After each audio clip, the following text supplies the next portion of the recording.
And welcome to Branch of Israel. This is Rabbi Roger coming to you from God's beautiful country, Israel. This time of year is an enjoyable time for me because we are nearing the fall feast. But with that also comes the cooler weather, in a way that is good and in a way that tells me the cold weather is on its heels and will be arriving soon. And living in an all-concrete house does not make it too enjoyable at times. Yet one of the biggest things we need to keep in mind is what the fall feast represent, their timing, and to remember they are not all fulfilled yet. So what is the lineup that is quickly approaching for this fall? First, we have the Feast of Trumpets. It is also the only holiday that falls on the first day of the month in the Hebrew calendar, celebrated with the monthly festival of the new moon. However, this is another man-made holiday. It is not the actual Jewish New Year, instead it is a pagan concept from Babylon. However, according to Leviticus 23, it is a day of sounding the trumpets, but according to tradition, the calendar will increment. Next on our lineup is the Day of Atonement, but leading into this day is a man-made law not found in the Bible called 10 Days of Awe.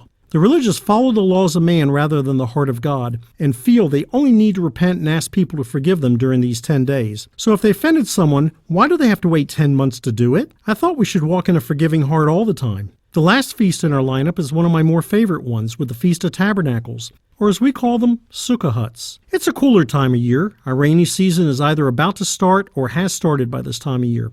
The huts are scattered throughout Israel, and almost all the restaurants set them up so their customers may enjoy a meal under the sukkah. But this year, there's no telling what it looks like because of Corona. The Israeli Health Ministry is already upsetting the religious, telling them about social distancing. Also, keep in mind this is the time of year the religious do just that, get religious, and think they're doing God a favor and winning brownie points with him. Unfortunately, that is not the case at all. In Hosea 6:6 it states, "For I delight in loyalty rather than sacrifice, and in the knowledge of God rather than burnt offerings." In closing, these holidays are markers for us when he returns with a loud trumpet. The Day of Atonement represents the Day of Judgment, and the Sukkah hut represents the grand meal in heaven with our Messiah. Now, outside of all the traditions of man, it's a wonderful time of year. Friends and families get together, the barbecues begin.